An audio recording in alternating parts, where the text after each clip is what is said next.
Thanks, David. And you've done a great job today. Thank you for that. I will do some thanks in a moment. I'll try and keep this fairly brief, if for no other reason than my body thinks it's 2 o'clock in the morning in Berlin. But anyway, I've done fairly well because I think the conversations and the presentations have been very engaging. I would like to also thank the panel, and I made the comment that we know what the challenges are, but thank you for reinforcing those. Maths, right from the start, has been an issue for us, and what maths is. We're talking pure maths, we're talking applied maths, and I think for some reason or other, science is probably seen as a bit sexier than mathematics. We have to deal with that issue.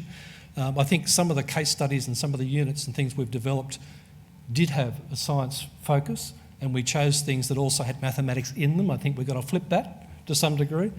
Scalability. Richard Elmore wrote a very important paper in America called Getting to Scale, and what he basically was saying is it's very hard to get an innovation happening in more than about 25% of schools in a system, and that's a real challenge for us.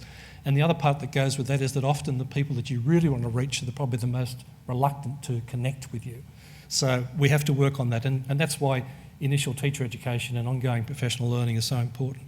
The scalability, just back on scalability too, I had a discussion with the Minister, and I'm on one or two of his panels, and we are going to meet shortly to try and get together all the initiatives of the Victorian Department, and you heard a few of those, with what we're doing to try and maximise impact. There is a lot of things happening, and we really need to draw all that together and integrate it, and that's a real challenge. In terms of the reconceptualising, if we go back to our original brief from Ian Chubb, it was about collaboration, and it was about connecting education faculties with science faculties, and we've done that, and we're doing that, and that's been a very, very powerful learning for everybody who's been involved. We want to keep that happening, obviously, past the project, but that's been, I think, one of the outstanding things, and it leads to the next thing, which is reconceptualising, which is really about thinking, practice, mindsets, thinking not about subjects but about more disciplines, what people do, and I think we've made some real progress there. The subjects themselves that make up a teacher pre-service education course, I mean, one of the breakthroughs has been having education and scientists and mathematicians jointly develop those new subjects and teach them, and that hasn't happened before either to any great degree. And then, of course, the other collaboration has been in the research centres, as you've heard about. Now, I should point out today we've heard about 6 to 8 of the 20-odd projects that make up ReMSTEP. So getting a total picture is even more difficult maybe than what you've seen and experienced today. The learnings, this will be important. And it's like dissemination in any field. You do a research project, you write it up, you do some conference presentations, there's a journal article and so on, and then slowly but surely you're hoping that that'll percolate through the system. We need something a bit more formalised than that, and we'll be talking about that. Life after ReMSTEP is something that's really occupied ourselves, and we've had meetings with the OLT and with the other teams about this. I mean, what happens to our website? Does it become a dead end? Is it archived somewhere? And I note the offer from ESA, which is great. AITSA, we've also had some discussions about how can we have a presence on the AITSA website, which, by the way, is tremendous. The way that's developed is fantastic. And there's a lot in there about maths and science, obviously. So life after ReMSTEP is really important. Sure, we'll have the graduates going out there and we'll have some resources, but it'll be the learnings from the resources that are more important.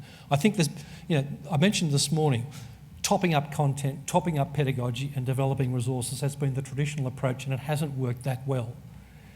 It's great that we can get some funding to retrain some people who are already teaching 20 days over 2 years or whatever.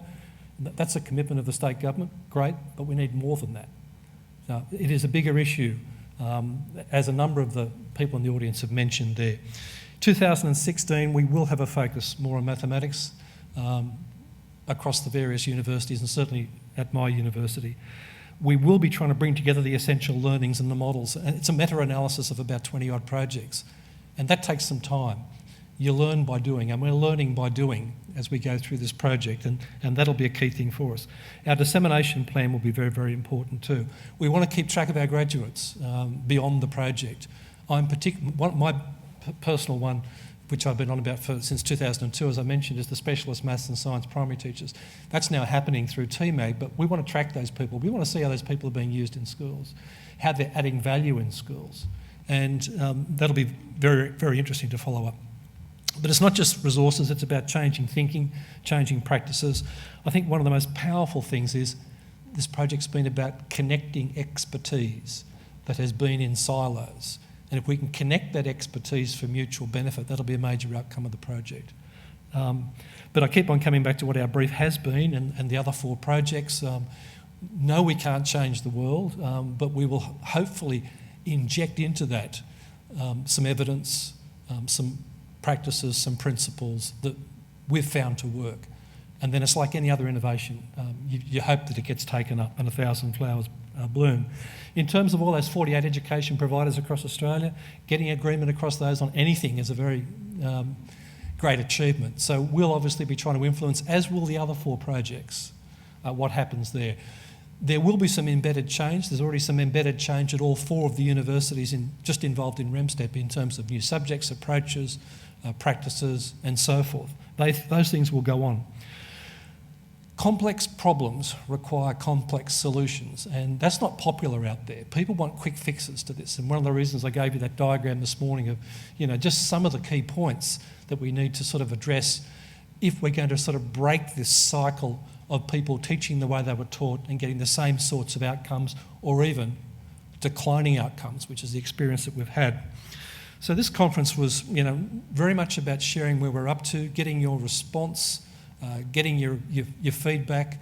What we really hope is now that if your interest has been twigged or there are other things on our website or whatever, contact us and work out ways of working with us. And if you're representing a professional association or another institution or a school system or whatever, certainly get in contact with us. And we'll do what we can within the scope of this project. At this stage, I want to and need to thank a whole range of people. Leonie Walsh, the lead scientist for Victoria, tremendous that she was here. She didn't just do the usual thing that many people do in those busy positions. She stayed for much of the day, which was great. She was learning, as she said. James Molino, the Victorian Deputy Premier and Minister for Education, they're trying to do a lot of things. They've got a bucket of money. We're working with them as much as we possibly can, wearing various hats to make sure that what they do is going to add the most value.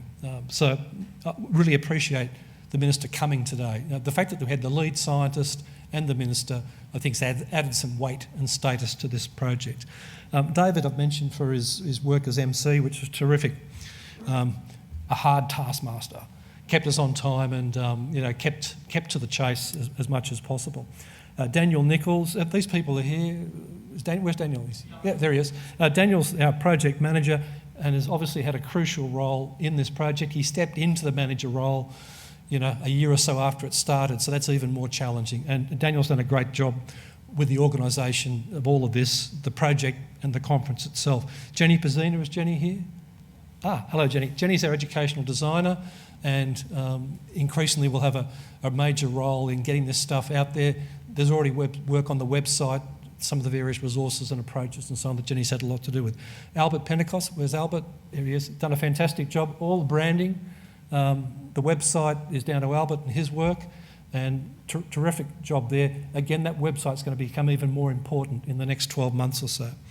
Our project officers at the various universities, Graham Oliver, who's also our roving mic man this morning, Lisa Kelly, Lisa around as well.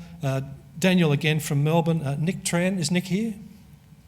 He should be, because he had a major role in organising this particular conference, and he's also taken on a project officer role and done a fantastic job, so we'll make sure that he hears about that.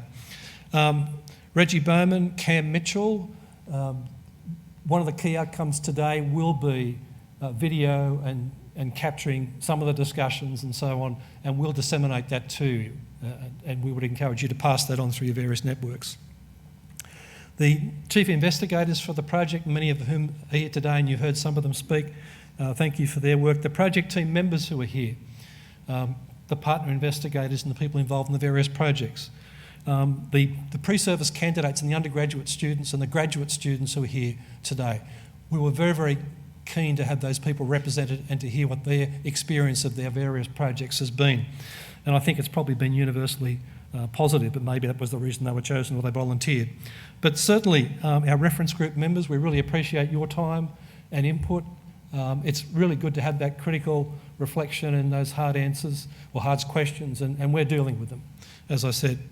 Our participants from the research centres, the education and maths and science academics, thank you. The teacher practitioners who are here today, thank you for coming. We deliberately had a little bit of our budget for this conference to have release from teaching for the day for up to 40 people, 10 from each university. And for those people who are here, you can put your hand up if you're in that category. That will be... No? Okay. It is after 3:30. Maybe there's something else on a Friday afternoon. The reps of the professional associations, again, you're going to be very key in some of our dissemination strategies, and we really appreciate your input as well. And people from education departments who are here, and people from interstate and overseas, particular thanks for you for coming.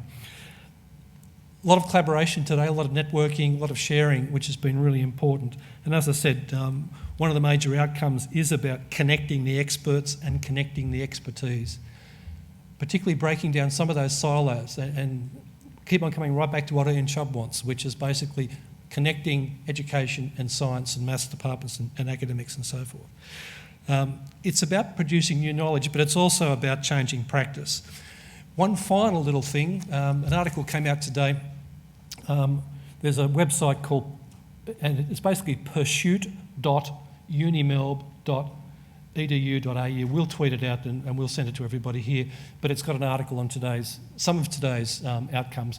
I've also spoken to various members of the press, as have other members of the team, so that's part of that strategy too. So there'll be people hearing about this project.